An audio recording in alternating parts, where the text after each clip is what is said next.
Λοιπόν, σε λίγη ώρα θα σας δείξουμε χάρτες. Είναι χάρτες θησαυρών. Μην τσιμπάτε. Αλλά είναι τέτοιοι χάρτες οι οποίοι κυκλοφορούν.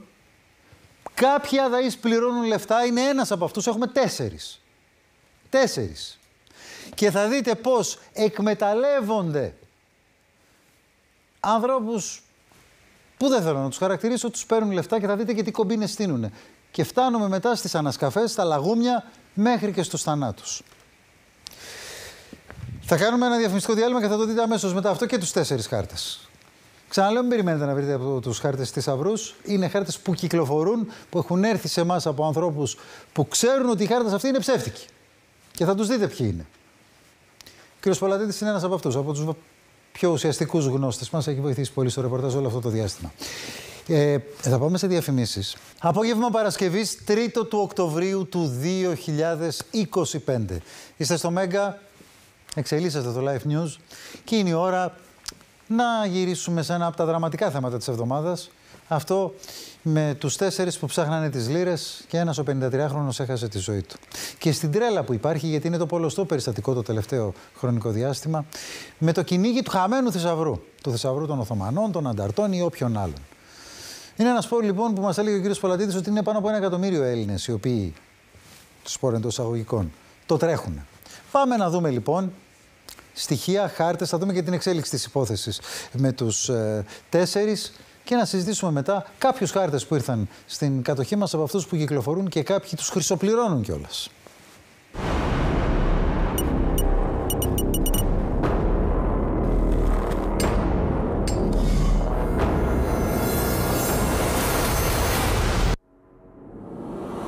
Το θρίλερ των χρυσοθύρων καλά κρατεί και η αγωνία κορυφώνεται, ώσπου να μιλήσουν οι επιζώντες και να πέσει φως το πως χάθηκε στη φωνική τρύπα του μάγκου ένας άνθρωπος.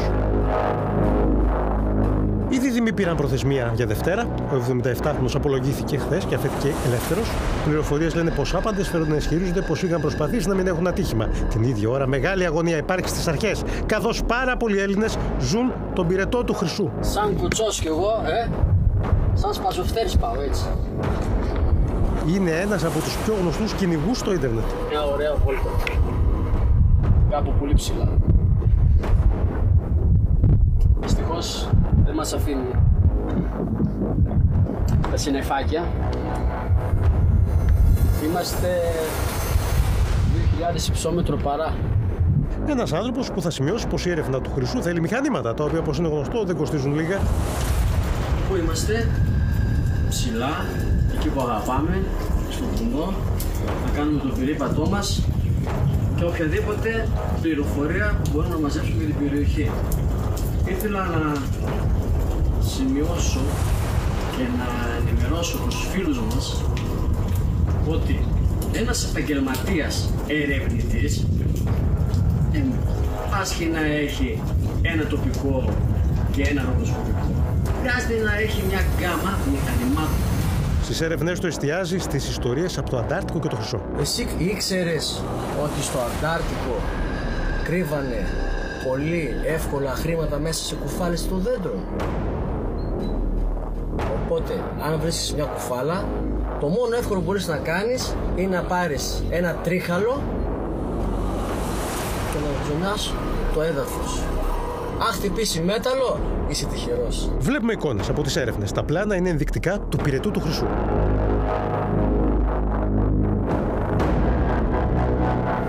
Θέλω τη δική σας γνώμη για αυτό εδώ το πράγμα.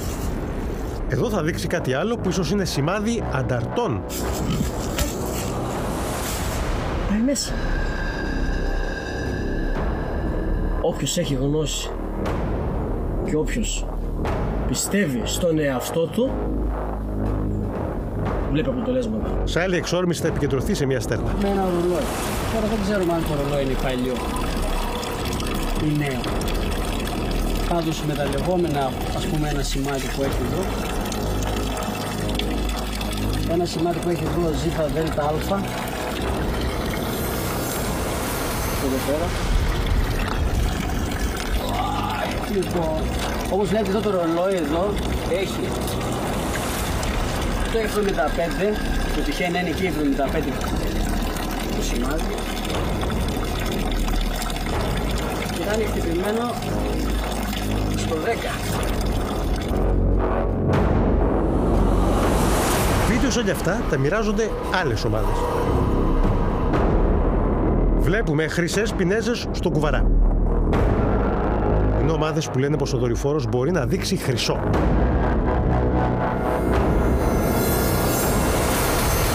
Άλλο βίντεο δείχνει και πάλι ακτινοβολία σε σχήμα νη. Φαίνεται πως το μέρος είναι σε κάποια βιομηχανική εγκατάσταση ή δηληστήρια.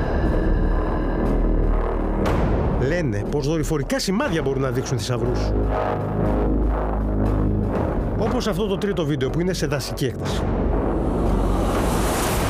Σε διάφορα βίντεο παρουσιάζονται σημεία τα οποία πάντως μοιάζουν να είναι πολύ μεγάλες περιοχές. Στο ίντερνετ γίνεται μεγάλος δώρος. Υπάρχουν κάποιοι που υποστηρίζουν ότι αν τους δώσεις τις ακριβείς συντεταγμένες μιας περιοχής, θα σου βρουν ακόμη και ένα πέταλο, αν υπάρχει ακόμη και κάτω από μεγάλο βράχο. Εγώ προσωπικά είμαι πάρα πολύ επιφυλακτικός σε αυτές τις ιστορίες, αλλά τώρα τελευταία σε διάφορους κύκλους τα ακούω πολύ συχνά. Υπάρχει τεχνολογία, την δουλεύουν και αρχαιολόγοι. Π.χ. σε ένα σημείο που έχει τάφο, π.χ. μπορούν να καταλάβουν αν πειράχτηκε, π.χ. ένα τουβλάκι από αρχαίο κάπηλο. Μπορούν να εντοπίσουν κτίσματα κτλ. Σε αυτό το βίντεο η περιοχή προσδιορίζεται ως τα παλιά χρυσά Ξάνθης. Και εδώ, σύμφωνα με τους χρήστες, ο δορυφόρος εντοπίζει μέταλλα. Όπως συμβαίνει και στο Μακρυχώρι. Πάντως τα σημάδια δεν φαίνονται να είναι πάντα αυτά που ψάχνουν οι χρήστες. Σε ένα χάρτη χρήστης αναφέρει αυτό που δείχνεις ισχύει, το ψάχνουμε χρόνια πολλά. Σημάδια όμως μας μπερδεύουν. Ενώ σε αυτήν την ανάρτηση αναφέρεται πως υπάρχει και δυνατότητα σύνδρομης για την ανίχνευση αρχαίων τάφων και μετάλλων. Θέλω να πω εξ αρχής, μην τζιμπάτε. Αυτά είναι για αφελείς. Τουλάχιστον αυτή είναι η δική μου άποψη. Όχι απλώς δεν πιστεύω τίποτα από όλα αυτά τα οποία βλέπετε και το λέω ανοιχτά και συγχωρήστε με. Ξέρετε ότι δεν κάνω προσωπικές αναφορές σχεδόν ποτέ. Αλλά το λέω ειδικά για αυτή την περίπτωση γιατί κάποιος μπορεί να παρασυρθεί. Υπάρχει πάντα η λογική που σου λέει ρε παιδί μου, λες να, μια στο εκατομμύριο κι αν. Ελάτε τώρα. Ελάτε τώρα. Μιλάμε για ανθρώπους οι οποίοι εκμεταλλεύονται τη φυσική ροπή για το εύκολο κέρδος, για τους θησαυρούς, τα όνειρα και δεν ξέρω και εγώ τι άλλο. Τίποτα από αυτά δεν ισχύει. Πραγματικά. Και εκμεταλλεύονται την αφέλεια όλοι αυτοί οι οποίοι έχουν στήσει μηχανούλες και οικονομάνε τρελά, γιατί αυτό είναι που συζητάμε. Αυτό είναι που γίνεται. Λοιπόν, χάρτης στα τουρκικά. Γιατί ο Οθωμανίτης έκανε θάψη τις λίρες, τα 5 λίρα. Άρα στα τουρκικά πρέπει να είναι ο χάρτης. Έχουμε μερικούς τώρα, κάποιους βλέπουμε, έχουμε και κάποια τεχνικά ζητηματάκια. Εδώ βλέπουμε 2 φίδια. Τι είναι τα φίδια αυτά? Βλέπουμε κάτι γεωφύρια. Εδώ είναι οι λίρες, ένα βουνό, το Πάλαξη. Σε κάποιον άλλο θα δείτε κάτι αγελάδες. Εδώ έχει κάτι πέρδικες. Πραγματικά το βλέπεις και άμα το δεις σοβαρά γελάς. Άμα θες να το δεις αφελώς λες αυτό το μπας και το ξαναλέω, ελάτε τώρα. Θέλω να δούμε τον κύριο Πολατίδη. Και ξέρω ότι μπορεί να διαφωνήσουμε, κύριε Πολατίδη. Γιατί εσείς μερικά από αυτά τα αξιολογείτε, τα βλέπετε σοβαρά. Πείτε μας λίγο για αυτούς τους χάρτες. Αυτοί είναι χάρτες οι οποίοι κυκλοφορούν. Να πω ότι ο κύριος Πολατίδης μας έχει βοηθήσει πάρα πολύ στην έρευνά μας. Κάποιους από αυτούς τους χάρτες μας τους έχει στείλει και ο κύριος Πολατίδης. Κάποιους τους έχουμε βρει και στο ίντερνετ. Και θέλω να ρωτήσω ένα απλό πράγμα, κύριε Πολατίδη, πρώτο. Άμα κάποιος έχει αυτό το χάρτη εδώ, ο οποίος δείχνει που είναι οι λίρες, γιατί δεν πάει να βρει τις λίρες μόνος του και να κάνει την τύχη του? Κοιτάξτε τι γίνεται. Όταν ψάχνουμε για θησαυρούς, πρέπει να πιστεύουμε. Εγώ πιστεύω πάρα πολύ και στους χάρτες και στα σημάδια, όχι ότι δεν υπάρχουν άνθρωποι οι οποίοι εκμεταλλεύονται το χόμπι μας. Αυτό όμως το καταλαβαίνουμε. Παλιότερα κάποιοι Βούλγαροι φτιάχνανε χάρτες και ρίχνανε πάνω σε ένα χαρτί κονιάκ να φαίνονται παλιοί. Όμως η αλήθεια είναι ότι. Και τους πουλάγανε, λέει, μέχρι 10 χιλιάρικα. Υπήρχαν άνθρωποι που δίναν 10 χιλιάρικα για να πάρουν αυτό εδώ το πράγμα.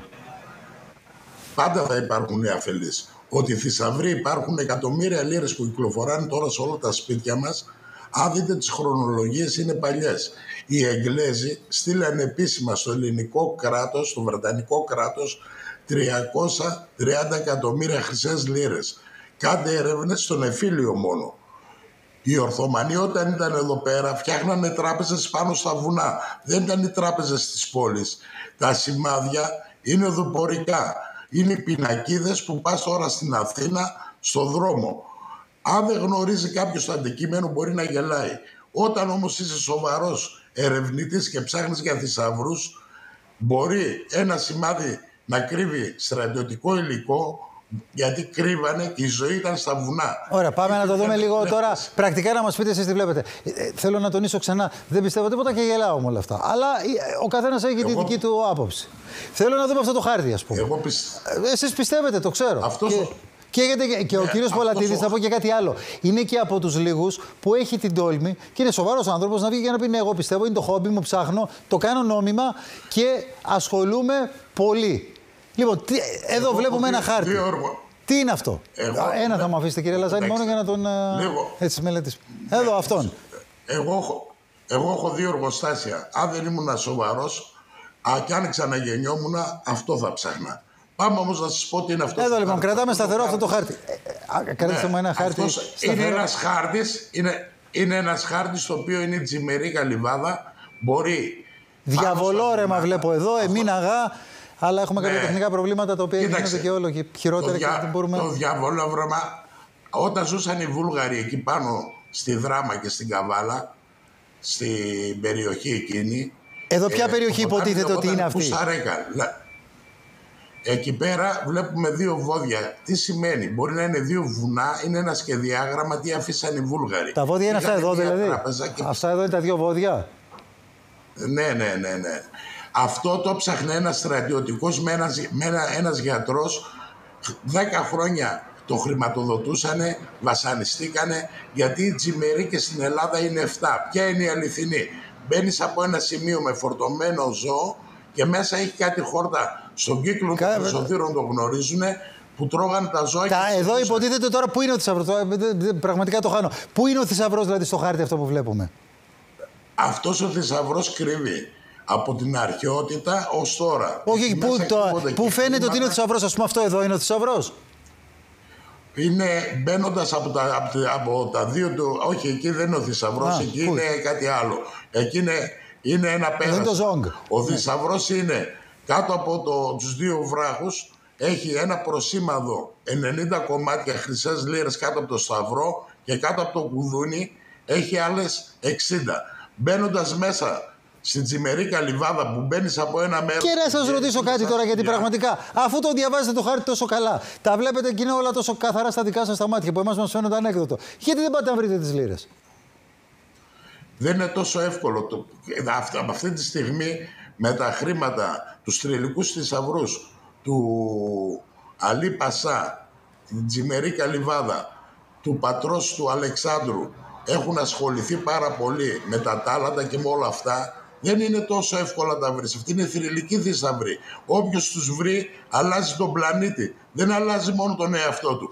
Ένας δενεκές χρυσό που δείχναμε προχθές είναι 400 κιλά, ναι. Νίκο μου. Αλλά για την ώρα, κύριε Πολατίδη μου, μένει ο ντενεκές. Για ντενεκέδες. Δεν έχει το χρυσό μέσα. Ένας δενεκές. Ο χρυσός έχει ειδικό βάρος 19,5. Ναι, αλλά το ντενεκέ βρίσκεται εσείς που ψάχνετε. Δεν βρίσκεται τις λίρες. Γιατί άμα βρίσκαμε τις λίρες, τι είναι, φακές? Αυτό είναι ένα χόμπι, ένα όνειρο. Κυνηγάμε αυτό που δεν μπορούν να βρουν οι άλλοι. Η ανακάλυψη είναι δύσκολο πράγμα. Όσοι πιστεύουν να μην πέφτουν θύματα, να αγοράζουν χάρτες στους ηλίθιους. Αυτό είναι το θέμα μου τώρα, κύριε Πολατίδη. Αυτό εδώ. Γιατί αυτά που λέτε είναι όλα σωστά. Ντεμέ και οι δορυφόροι θα βρουν λίρες. Εμείς είμαστε πάνω από τις λίρες και δεν μπορούμε να τα βρούμε. Πρέπει να ξυπνήσει ο κόσμος. Μην δίνετε σημασία. Μεγάλο δημοσιογράφο. Εγώ θέλω να το πω ξανά. Για το λόγο που κάνουμε αυτό το θέμα. Μην πιστεύετε. Μην πληρώνετε για να παίρνετε αυτά τα πράγματα. Μην πηγαίνετε και χώνεστε σε λαγούμια που δεν μπορείτε να πάρετε ανάσα και σκάτε ζωντανοί όπως οι άνθρωποι προχτές στην υπόθεση αυτή που παρακολουθήσαμε εκεί κοντά στα Τέμπη. Είναι πραγματικά. Αυτό ήτανε κύριε Νίκο μου. Αυτό ήταν ένα μεγάλο ψέμα. 400 κιλά, 300 κιλά μπορείς να τα κατεβάσεις 35 μέτρα. Ανέβασε ένα 5όροφο κτίριο και θα δώσω εγώ 400 κιλά κατέβαστα. Πρέπει να είναι αφελής, πρέπει να έχεις το μυαλό στο κεφάλι σου. Οι έξυπνοι άνθρωποι μπορούν να βρούνε χρυσό και οι τυχεροί. Οι άλλοι τι να βρούνε. Πέφτουν οι κορόιδα στις παγίδες, έχουν στηθεί να τους φάνε. Πρέπει να ξυπνήσει ο ελληνικός λαός. Μάλιστα. Και μπράβο σου για την εκπομπή που κάνεις. Χαίρομαι να τα ακούω από εσάς που λέτε ότι ψάχνετε και λέτε και περιγράφετε και το μήνυμα πώς οι άνθρωποι πιάνονται κορόιδα. Γιατί αυτό θέλουμε να σας μεταδώσουμε, φίλες και φίλοι. Και ευχαριστώ πολύ τον κύριο Πολατίδη για να μην πιαστείτε κορόιδα. Γιατί είναι κρίμα πραγματικά αντί κάποιος να πάει να κάνει κανένα μεροκάματο, να βγάλει χρήματα, να κάθεται να ρισκάρει τη ζωή του, να πληρώνει ένα καράβι λεφτά για να βλέπει αυτά εδώ τις βλακίες, θα μου επιτρέψετε να πω, ξανά και να ψάχνει να δει τα φίδια και το κιούπι και τις αγελάδες, δηλαδή. Λοιπόν, αυτά. Και χάνονται ανθρώπινες ζωές από αυτά εδώ τώρα που βλέπετε. Μία χάθηκε πριν από 4 μέρες.